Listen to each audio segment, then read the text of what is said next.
और आपको बता दें कि यूरोप दौरे पर हैं प्रधानमंत्री मोदी। 3 दिवसीय ये दौरा है। सीधी तस्वीरें इस वक्त आप देख रहे हैं। अब से कुछ देर पहले तस्वीरें आई थी एयरपोर्ट की। जर्मनी की राजधानी बर्लिन वो पहुंचे थे। आप तस्वीरों में देख सकते हैं लोग किस तरह से वहां उनका अभिवादन कर रहे हैं।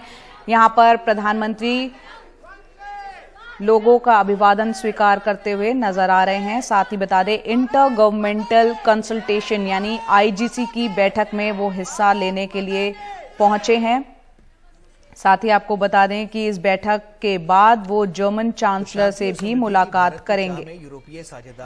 जर्मनी के बाद वो फ्रांस और डेनमार्क भी जाएंगे। प्रधानमंत्री यूरोपीय साझेदारों के साथ इस वक्त भारतीय समुदाय के लोगों से मुलाकात कर रहे हैं। लोग उनके ऑटोग्राफ लेते हुए दिख रहे हैं तस्वीरों में। कादम्बनी शर्मा हमारी सहयोगी हमारे साथ जुड़ रही हैं। कादम्बनी, 3 दिनों का 3 देशों का ये दौरा, क्या कुछ रहना है इस दौरे में, क्या कुछ कार्यक्रम है प्रधानमंत्री का? देखिए जया, 2022 का ये पहला विदेश दौरा है प्रधानमंत्री मोदी का और काफी पैक्ड शेड्यूल है। 3 देशों में आप सोचे 3 दिन के अंदर 3 देशों में कई नेताओं से मुलाकात करेंगे। तो पहला इनका जो स्टॉप है वो जर्मनी में है। काफी अहम ये स्टॉप है क्योंकि दिसंबर में वहां के चांसलर चुने गए हैं ओलाफ स्कॉल्स। उसके बाद पहली मुलाकात, आमने सामने की मुलाकात पीएम मोदी से उनके साथ होगी। वो भी ऐसे वक्त में ये इन देशों का दौरा है जबकि यूरोप रूस और यूक्रेन के युद्ध से हिला हुआ है। तो ऐसे में ये मानना चाहिए कि यूक्रेन पर काफी बातचीत होगी। भारत अपना पक्ष सामने रखेगा। इस मामले में जो ब्रीफिंग की थी नए विदेश सचिव विनय मोहन क्वात्रा ने कल, उनका साफ कहना था कि भारत अपना पर्सपेक्टिव सामने रखेगा लेकिन बायलैटरल मुद्दों पर काफी जोर रहेगा। बायलैटरल मुद्दों का मतलब ये है कि इस बार यहाँ पर इंटर गवर्नमेंटल कंसल्टेशन आईजीसी होगा जो कि 2011 में स्थापित किया गया था। इसमें कई तरह की स्ट्रैटेजिक हो, चाहे क्लाइमेट हो, चाहे ट्रेड हो, इन सब पर बातचीत होगी।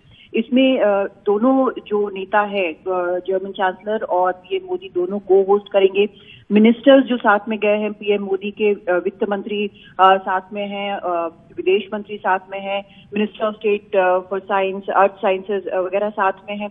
तो मिनिस्टर्स की भी आपस में बैठक होगी। उसके बाद पीएम मोदी की आज जर्मन चांसलर से मुलाकात जो है उसके बायलैटरल भी होगी। उसके अलावा जो बिजनेसमैन हैं उनके साथ वहां के चाहे जर्मनी के हों या फिर भारत की तरफ से हों, उनकी भी आज बैठक होगी। इसमें भी दोनों नेता मौजूद रहेंगे। इसके अलावा काफी वक्त के बाद जैसा हम देख रहे हैं अभी कि होटल के बाहर किस तरह से भारतीय वहां पर जो रहते हैं जर्मनी में वो पीएम मोदी का स्वागत कर रहे हैं। तो इंडियन डायस्पोरा से भी उनकी शाम में मुलाकात है, रिसेप्शन है वहां पर। और आप देखेंगे कि वहां पीएम मोदी जो भारतीय है वहां पर बसे हुए उनसे भी बात करेंगे। इसके बाद एक प्राइवेट डिनर है जर्मन चांसलर के साथ। और मुख्य तौर पर न सिर्फ यूक्रेन बल्कि ये भी देखना जरूरी होगा कि जिस तरह से अपना पूरा नजरिया जर्मनी ने बदला है हथियारों को लेकर, डिफेंस एक्सपेंडिचर को लेकर यूक्रेन रूस युद्ध के बाद, उसमें ये देखना होगा कि जिस तरह से भारत अपने स्टैंड पर टिका रहा है कि जो राष्ट्र हित में है उस पर हम टिके रहेंगे, बल्कि सैंक्शंस जो है उसको लेकर भारत का भी बड़ा क्लियर नजरिया है। तो इसको लेकर क्या सामने आता है दोनों देशों के बीच, तो ये बड़ा अहम होगा देखना। और इसके बाद यहाँ से फिर पीएम मोदी डेनमार्क का रुख करेंगे। लेकिन आज का उनका जो शेड्यूल है वो काफी पैक्ड है, चाहे वो इंडियन डायस्पोरा की बात हो, चाहे वो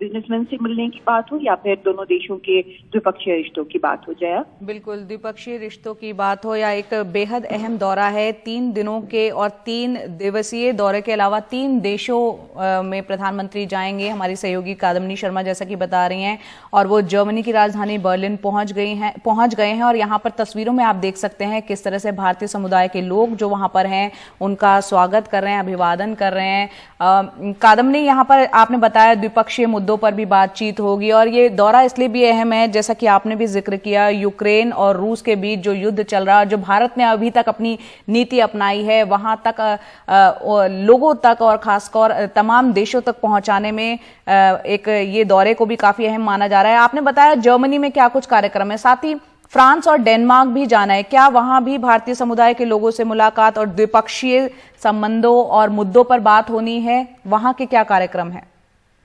देखिए, डेनमार्क, इस जर्मनी के बाद डेनमार्क का रुख करेंगे पीएम, और वहां पर काफी बायलैटरल्स हैं। एक तो नॉर्डिक समिट जो है, इंडिया नॉर्डिक समिट जो है पहला, वो 2018 में हुआ था। उसके बाद अब यहाँ पर हो रहा है। इसमें जो नॉर्डिक देश हैं, Sweden, Finland, Norway, Denmark, Iceland, इन सब से बातचीत होगी, इनके नेताओं से बातचीत होगी, इकोनॉमिक ग्रोथ के बारे में बातचीत होगी, क्लाइमेट चेंज, ग्लोबल सिक्योरिटी, इन सब चीजों पर, सहयोग पर बात होगी। और यहाँ पर ये भी देखना होगा कि दो देश जो अभी नेटो में ज्वाइन करने वाले हैं, उनसे भी मुलाकात होगी। तो ये एक तरह से ग्रीन टेक्नोलॉजीज पे ज्यादा, या क्लीन एनर्जी पे ज्यादा इस पर नजर रहेगी।